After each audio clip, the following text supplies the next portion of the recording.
Welcome to Nothing Finer, the special edition. I told y'all something special coming. Rick Beach along with Austin Island. And look here, we got Herschel Walker, Georgia legend, 1981 Sugar Bowl, National Championship. Herschel, we're at Zoners in Auburn. Go ahead and tell people about your partnership and what this restaurant is. Well, Zoners was used to be known as Stoner's Pizza Joint, which we thought Stoner's may be a bad name, maybe go well in Colorado, but not in Georgia or Auburn. So we started Zoners Pizza, Wings, and Waffles, which is we have about 16 or 20 of them today, and we got a couple of them in some college towns, and what a better town not to put one in except Auburn University, a great university, and plus it's in the SEC. Got to. So I thought it'd be a great place to put a Zoners here as well. So coming to Georgia, what does Auburn mean, the Georgia-Auburn game? How big of a rivalry was it when you played at Georgia? And what do you think about the city of Auburn? Well, this is a big rivalry. It's a big rivalry because it's toward the end of the season, and this is when you want to make your season a great season. Right now, it always boils down normally to whoever wins this game gets into the SEC championship game. But Georgia got an opportunity to get into the SEC East and win it. Auburn got an opportunity to stop them. Normally, Auburn be trying to fight to get in it. And, when I play, Auburn always brings a good team. They're always a tough team, and they've had a lot of great athletes. And being so close to the University of Athens and the University of Georgia, it's going to be a rivalry. So you got friends that's playing on the team, so it's going to be a good game. All right, I'll ask one more question before Austin goes. You talked about winning the East, Georgia winning their game this weekend. Earlier this summer, you said that Georgia should want Alabama, that you would want Alabama if you were playing at Georgia.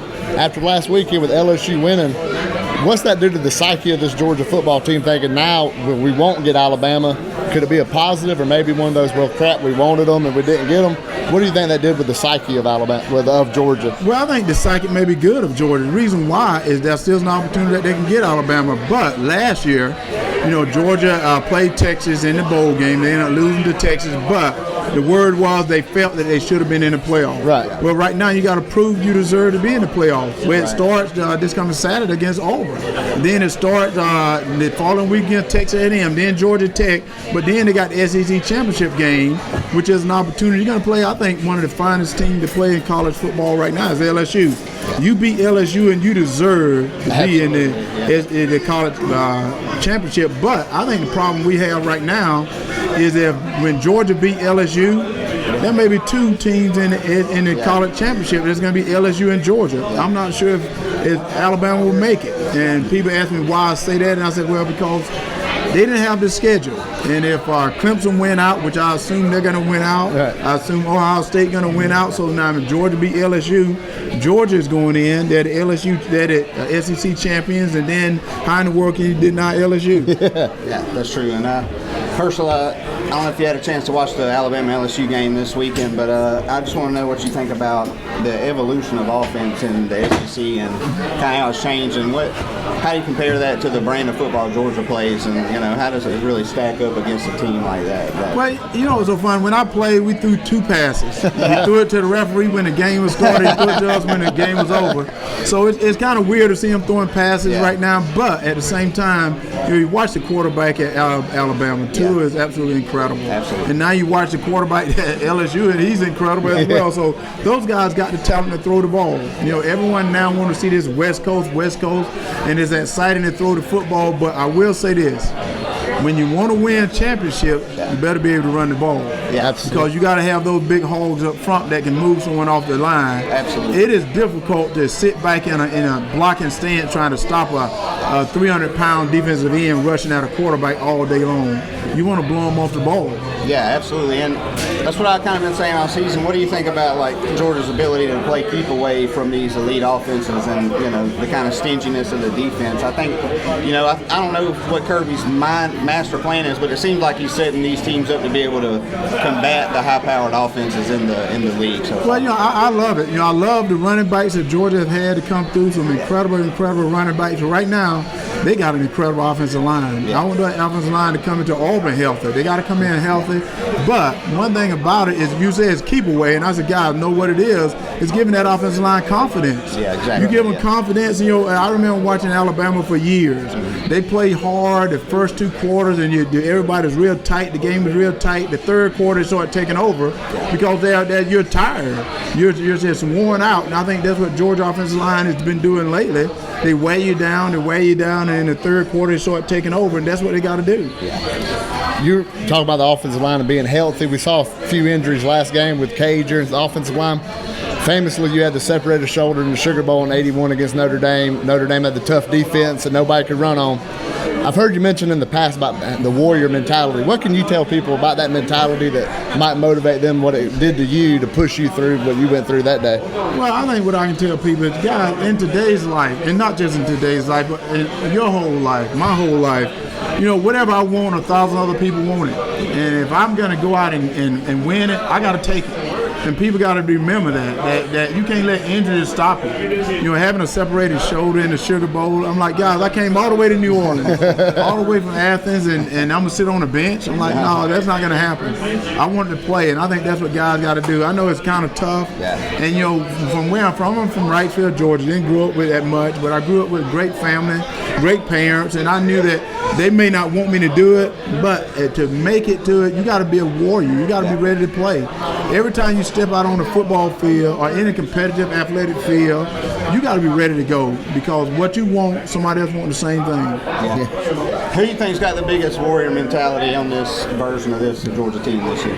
Well, it is hard because they got so many great players, and I hate to call anyone out, but I'm gonna just start with the leader. I think Fromm. Yeah, absolutely. I think he's the leader of this team, and he got that warrior mentality, and that's the reason I picked Georgia to win it all at the beginning of the season. Right. People thought I was crazy, and I was like, guys, Georgia got leadership, they got the talent, they got a great coach, and what else can you ask for them? Because they got everything in place right now that they can go out and get it done. I tell people they got the reincarnation of Irk Russell out there on the sidelines with Kirby. Well, that's all the time we got right now with Herschel. We got the show coming up. Remind you, this weekend we're going to be at Zoners Live Saturday. Herschel, we appreciate you coming out here, coming on the show with us. We're glad you had the warrior mentality in the Sugar Bowl in '81 that got the national championship. That's all we got. Nothing finer. Austin, you got anything you want to add? Go Dogs. Go Dogs. Yes, go Dogs. Welcome back in. Hey, hope y'all enjoyed that interview with Herschel. Austin, that was pretty neat, wasn't it? Yeah, it was a lot of fun. Had a good time last night doing that. Yeah, big thanks to Zoners and National Audio and Visual. That was pretty cool last night. Put that together.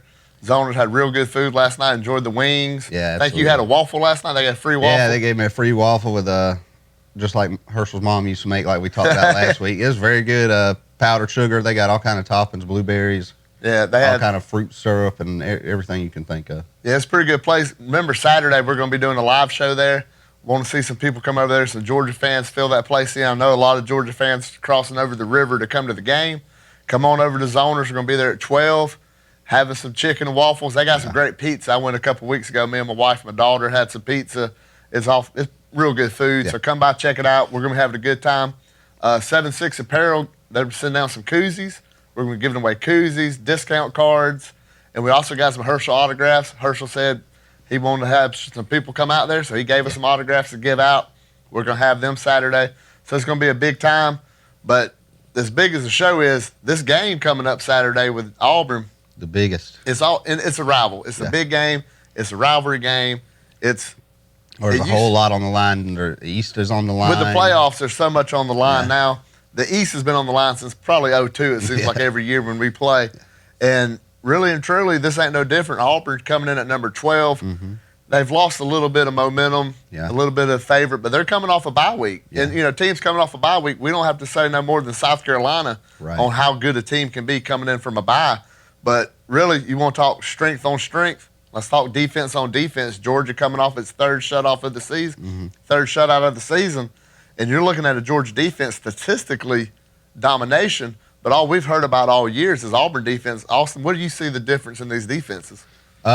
Difference definitely from the second level back to the back end. I think the lines are pretty equivalent. I mean, Derek Brown's just a dream wrecker, so there's that. But, I think the real difference in the front seven is the depth, the way Georgia can rotate in, and there's not much of a drop-off. And when you take Derek Brown off the field and Marlon Davidson off the field, there is a drop-off. So I think that's the real difference in the defenses. I think, the first 11, they're pretty equivalent, except for their cornerback play isn't as quality as Georgia's been. They're kind of suspect in that area. But, up front, man, they're monsters, and this offensive line is going to have to wear them down to make any headway throughout this game. Right. I think the Georgia defense, to me, is that we've heard it since the 70s when you talk when Georgia gives a good defense. This is, legitimately a junkyard defense. It's no elite player as far as, a Roquan Smith. There's no DeAndre Baker, but you got to take Crowder, who's busted his hump for, 5 years to get where he's at. You have a Monty Rice who's played, this is his third year, and the Devontae White. You got a Jordan Davis who's up and coming, possible superstar. Yeah. And you got some guys like Tyreek Stevenson and Tyson Campbell are elite players in the future. But right now, you have guys just rotating like crazy, and Georgia's putting up just ridiculous numbers on defense. And when you look across, the Russian defense stat, no team's done this through 9 games in 20 years. That's not, you can't blame that on level competition because Georgia ain't played the easiest schedule in 20 years. Yeah. So they're putting up pretty good numbers, but they're doing it and grabbing the lunch pail, going to work. And, I think for Georgia, this is going to be a low-scoring game with Auburn. Auburn's offense is off a little bit. Now, with the off week and all that, sometimes that gives Gus too much time to think. Yeah. And we keep, I like the phrase, Gus can Gus it up. And that's giving that man too much time. He comes up with a way to screw some things up. And hopefully for Georgia, we know their first possession. Yeah. Auburn drives downfield and scores on Georgia. Yeah. They got their script. They followed the script. They go right down the field. Then Kirby can sit over there and tweak, and he'll do his defense, and Gus won't. And I kind of think this way. I see it as a low-scoring game, and I just see it, strength on strength, defense on defense. Yeah. But our depth, you mentioned it before, we can rotate them front set. Our defensive line rotates much like you saw the 2008, 2012 Bama defense when they just ran them in. So, yeah, you're right on that. We rotate them in, and it's just, to see a Georgia defense without the star power, and Auburn's got the star power, and they got the home field. So, this is going to be a great game, old-school SEC football. Yeah, and, I think a huge deal to this game to me is how Tyler Clark plays because the last few weeks he's been definitely showing more consistency and just the way he's able to just penetrate so fast upfield. And I think him being able to do that from the interior and kind of pick on Auburn's offensive line and kind of put pressure coming from the outside isn't as hard to deal with as somebody right up in your face, right past that, right in the A gap. So I think Tyler Clark being able to get in Bo Nix's face could be a huge X factor going forward. Yeah. If you can get this Auburn run game, which they're going to try to run downhill, Booby Whitlow, they're going to try to get it. That's Gus. He wants to run downhill, then get Schwartz, get the guys on the outside, and that's how he shreds you up. And then they get the Seth Williams on deep. That's what they've done for years over at Auburn. But it all starts up the middle. If Tyler Clark, Devontae White, Jordan Davis can shut that run, especially get them in a hole and put it on Bo Nix. Yeah. And, then you create the havoc. But, it's time to see a Nolan Smith who's showed, here and there, and Jermaine Johnson, some of these newer guys that came in. You're not freshmen anymore. Yeah. This is game 10. It's time to rock and roll. Yeah, you got to grow And these up. guys got to make some plays. And I expect this week, if we can't get some pressure on Bo Nix, being in Auburn, that could be issues to Georgia. That could, couldn't bode well for Georgia if we got to get in Bo Nix's face. Yeah, absolutely. And I think that's a huge part of it, being able to kind of convince Gus to kind of abandon the run early, and that'll give us our opportunity to kind of force Bo Nix into situations he shouldn't be in. And just because his inconsistency, and a lot of people talk about the difference between the way he's played on the road and at home. Well, even last week at home, they ran up some stats, they ran up some yards, but they just couldn't seem to put it in against Ole Miss. So, I think that's something to look at. I'm not trying to say Bo Nix is regressing at all, but I think for this year, I think they've hit their threshold. I don't think there's much more Bo Nix can do to improve in the season. Right, because we've mentioned it before, and it's a Gus. Yeah. How him developing a quarterback, and this could be the peak of Bo Nix. This could be as far as he could be, going with Gus. So you're looking at that, and if you can put pressure on him, and our safeties are probably the best 2 safeties, and as little recognition as they get as being that, is we could do some confusing stuff to somebody like a Bo Nix. Yeah. We could move things around with LeCount and Reed that maybe other quarterbacks wouldn't fall for. We saw it when they put the young kid in for Mizzou, and we got the pick. So, you can do things that Kirby can mess around. And, we say Kirby. I think we need to give Dan Lanning a little credit for what he's been able to get the players to buy into it. Right. And then Glenn Schumann being the co-DC. Yeah. And they get these players to buy into what they want to do. And these players know each week the game's on them. And, we talk about the defense. We'll get in the offense in a second. This defense thrives in that situation. Yeah. It seems like when the other team gets inside the 20, we're the number one red zone defense in the country, they want to bow their neck. They want to step up, and you could really see them thrive in those situations. Yeah, absolutely. And I think giving credit Dan Lannon is absolutely deserved. But I like to see what Kirby does with the secondary, how he checks with them in between each call, and he kind of tweaks it. And I think they were able to even fool Tua last year in the SEC championship game. Richard LeCount baited him into an interception. So I think that's something Kirby's really good at, is disguising maybe two deep safety, and then you got one pull off, and things like that. And so I think the pre-snap adjustments that Kirby makes every play to his safeties is going to be a big part of this game. Yeah, and that's on the defense. Let's jump over to the offensive side of the ball. Everybody wants to talk about the Georgia offense, which is still one of the top offenses statistically in the country. Points per game right up there. And it's kind of fallen off here lately. Yeah. And the yardage is still there. But when you're looking at this offense, Jake Fromm mentioned it the other night after the game. He feels his offense is on the verge of clicking. He can feel, and watching the other night with Cager, before he got injured, you can see the Pickens got the touchdown to Cager. If we can get Pickens on one side, Cager on the other, and get them rolling, and we know what we got with D-Rob and Blaylock, this offense could really be on that verge of what Fromm was talking about. And if this offense gets any kind of momentum with the way this defense is playing, I mean, but how close do you think we are with this offense being where we want it to be? I think it's really close. Just the past two games, we've had 2 touchdowns called back off of, real fixable penalties. George Pickens lined up wrong. Had a 62-yard bomb that got called back because he was covered up by the tight end. Week before that in the Florida game, had one called back because of a kind of questionable holding calls. But I think that's things you can fix. And, that's more points on the board right there that got left off because of just a stupid penalty, So that's definitely coaching-wise something that's easy to fix. And that the production is there. So to me, it's just about Jake Fromm. Stop trying to spread the ball to everybody and just put it in the hands of the most talented players you got, I think. I'm with you on that. Don't just give it to Don't try to give it to the tight end.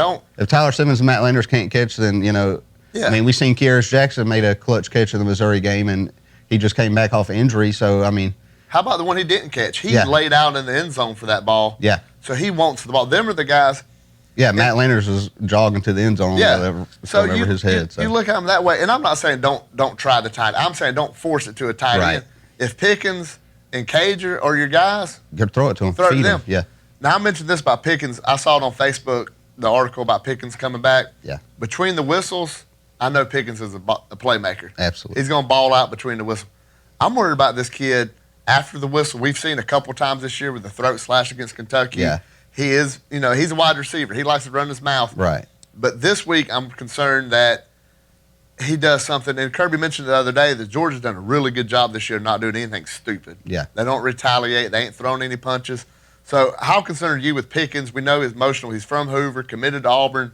Auburn players who got on Twitter ran their mouth a whole lot about Pickens when he committed to Georgia. How concerned are you with him making some kind of mistake that could hurt the Georgia team? I mean, it's in the back of my mind, but I can kind of see that Georgia is definitely a coachable kid, and he takes the criticism well from Kirby and from the other leaders on the team. Yeah. So I think this whole week, they'll be drilling into his mind to, play between the whistles and just let your play do the talking. And I think he'll be willing to do that because it'll send more of a message anyways. And, I don't know. I trust in him. I think that the leadership on offense will keep his head on straight. Yeah, and having a guy like a Cager, who's a grad transfer, fifth-year guy. Charlie Warner and then people you got like these that, guys that could help him out. So I really think that could be a problem, but I'm hoping it's not, and I'm hoping the leadership, because coaches can only do so much. Right. Coaches they don't get out on the field. Yeah. And, players, they act out sometimes because they're out there by themselves. The coach ain't right next to them. That's when you need the Charlie Warners. Yeah, you got to have players to hold other players accountable. Exactly. So, that's just something to look for. Yeah. We're not saying we think Pickens will. No. We're not saying we think. I'm just saying it's something to look for because there is going to be a lot of emotion already in the game. The East is on the line. It's a rivalry game. First time back at Jordan-Hare since the beat down in 2017. Yeah. And it was sweet 3 weeks later. It was sweet to beat them to win. But now we need to go back in there. We got to wash our hands from what happened in 2017. Fromm knows. Fromm was there. Swift was on that team, so they want to be able to. Folks still on that team. They want to be able to wash their hands from the last time we went there, and that was a beatdown. That was an absolute. They wore us out. But there was a Kerryon Johnson. Yeah. They just rode that horse all the way down through there. Looking at the Auburn offense, they don't have a Kerryon Johnson that run. I don't see Booby running for 180, 200 yards. That Williams kid is a great running back, the freshman, but I don't see him being able to take the game over on this Georgia defense. Yeah, and they're going to try and pound Booby, but I just don't see where he's dynamic enough to be able to kind of spring free from this death trap that is the Georgia run defense.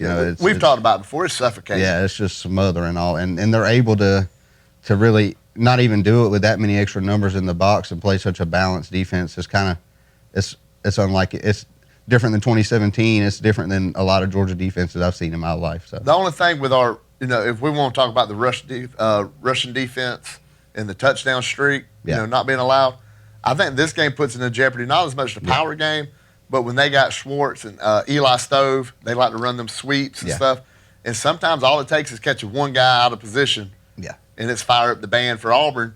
And I'm really hoping that, if everybody can stay disciplined, stay in their zone. Yeah. And Georgia's done a good job against Auburn in the past of doing that. Last year especially is just cutting those plays down. Yeah, Kirby definitely is going to keep people in their lane. I think they've been super good about that, about not paying attention to the dressing up that Gus does to these pre-snap things, these motions and stuff, because at the end of the day, it's still the same concepts, but he just tries to put makeup on a pig, if you will. Yeah. You know what I'm saying? It's because he wants to get you to move. He wants you to show your hand, and Kirby's the line shift that they do this year, I think will help this week too. I think they'll be able to counter the motion with their own little line shift over and kind of just protect against giving up the edge so easily. Oh, absolutely. Well, we're going to switch gears. We're going to talk more about Auburn, obviously, Saturday at Zoners. But right now, the college football playoffs came out last night, the rankings, and Georgia was in at 4. Yeah. Clemson moved up to 3. Yeah, LSU obviously moved up past Ohio State. So LSU, Ohio State, Clemson, and Georgia. And Bama and Oregon sitting back there at 5th and 6th. Yeah. So were you surprised any out, or do you think this is pretty much should be what it was just because it's Alabama, it shouldn't have made no difference? No, I was surprised. I thought we'd be at 5 or, at 5 at the highest, and we ended up being at 4, and we were sitting in Zoners watching it when it happened, and it was kind of the most intense time I've ever seen rankings revealed when the 4 came across the screen and then the G came across and everybody was clapping. I think that was, it was kind of a surprise to the whole, it was a shock to the whole restaurant in there. So that's kind of how I felt about it too, because we were saying as it was rolling out, Bama will be 5 or Bama will be 4 and we'll roll in at 5, and that's not what happened. So I guess the committee's saying this year that they're valuing these top 10, top 15 wins, but I'd really just like for the committee to be more consistent from year to year, because it seems like they can just change their rationale on what they think is the most important week to week, and that's what kind of has gotten me a little bit scared. And this is the same committee who put Oklahoma in over us last year after the tough loss. So it's just hard to judge right now, but the way they switch week to week, it's super hard to predict. Well, what they're showing now this week is they're going to value your wins. Yeah. Georgia got 2 top 15 wins. Yeah. Alabama has no top 25 wins. Yeah. And really and truly, if you take Alabama and take that A off and just put it as a question mark, absolutely they're not a top 14. Yeah. But since they're Alabama, they're going to get They're going to get that benefit of the doubt. And I'm kind of thinking maybe the playoffs is tired of having that Alabama every year. Yeah. Maybe they want to give somebody else the opportunity to get in there, because it is Alabama every year. Twice in the last, 10 years, they've won a national championship without winning the division. Yeah. And really and truly, it's not fair for LSU and Georgia to have to go play this super important game. Yeah. And then Alabama sit at home. Backdoor their way in it, yeah. And Alabama knows if LSU wins the SEC, they're in the playoffs. And that, to me, that ain't fair to a team playing. But when you look at some of the other teams, Oregon ain't beat nobody ranked either. Yeah. They're the only 2 teams, I think, in the top 10 that haven't beat anybody that's ranked in the top 25. So when you're looking at that, really Minnesota coming in at 7, I felt they should be ahead of Oregon. Yeah. At least they beat Penn State. But all this stuff right now is going to work itself out. Georgia plays LSU. Mm-hmm. Penn State has to play Ohio State. Minnesota will have to end up playing Ohio State. If they're going to get in, they're going to earn their way in. But Alabama don't have to play nobody from here out. Clemson don't have to play nobody from here out. And to me, that's not really fair. Yeah, and it has been a major problem with it so far, but it does seem like the committee is wanting to kind of push for those Pac-12 teams a little bit. Just from the way they're posturing Alabama right outside the top four, and you got Oregon and Utah sitting right there, and I think they still are going to have to play at some point in the championship game. Yeah. So it does seem like they're not trying to force the Pac-12 back into it, but I think there is a little bit of SEC fatigue, and people are kind of more nationally wanting to see more teams from different locations and different conferences kind of get in it. So I think that's where the committee's at right now. But at the end of the day, when they started the whole thing, it was supposed to be the 4 best teams. So yeah, well, there's nobody this weekend. They won't be doing it, but Alabama should be pulling for Auburn this weekend. Yeah, because if Auburn beats Georgia, that shoots them into the top 10, and that'll give Alabama a quality opponent. But if Georgia beats Auburn, and they fall back to 18, 19, then they're going to fall out of the top 25 if they lose to Alabama with 4 losses. So that would be Alabama's best win over a 4-loss unranked team. So Alabama fans won't do it because they're not going to pull for Auburn no matter if they're playing Russia. They're going to have to pull for, Georgia just on who they are. Yeah. But they need Georgia to win as much as anybody in the country. Right. Or they need Auburn to win as much as anybody. But they're still not going to be doing it. Well, we're going to hit on it again. We need you to get on YouTube, subscribe. We're going to be on YouTube Live and I believe Facebook Live. Maybe, we got to get on there. You need to subscribe. Subscribe, hit the notification, and we'll be able to send one out to you. You'll get a notification. We're about to be live on Saturday. So if you're watching on YouTube, make sure you hit that subscribe button. Like the video, then hit the subscribe for sure. We need to get the subscriptions up anyway. I really want to get that number up. Yeah. We got, some cool stuff coming up. Yeah. Especially the thing at Zoners. Later in the year, we're trying to get this, we got some momentum for Georgia going. SEC Championship coming up. We got some cool shows coming up. So subscribe, check out some stuff later on. We're on Twitter at NothingFinderPod. Follow there. We're on Facebook. You can go search Nothing Finer Pod. We got a page on there. Follow it, like it. Austin, you got anything you want to add? Just excited for Saturday. Ready to see Jake Fromm really try and put the team on his shoulders and see if he can add on to that legacy a little bit. So yeah, I'd love to see Fromm have his moment right here. Yeah. And be able to get some momentum for the offense going into the rest of the season. But Saturday we'll be at Zoners, the 7-6 apparel. I got the Havoc shirt. I wore it for one reason. This defense is creating some havoc. It hadn't been before. Go to the76.com, Georgia stuff. Hit Finer on the promo code. Get you 10% off. We'll have some cool 7-6 apparel coupons. Yeah. Some koozies. And as I mentioned, we'll have Herschel Walker autographs. Maybe come out there, call the dogs. We'll give you a Herschel Walker autograph. Come out there and see us. We'll try to get you something. Yeah. Coming out there. We appreciate everybody that's supported us so far. Saturday, we're going to be live. God bless. Go Dogs.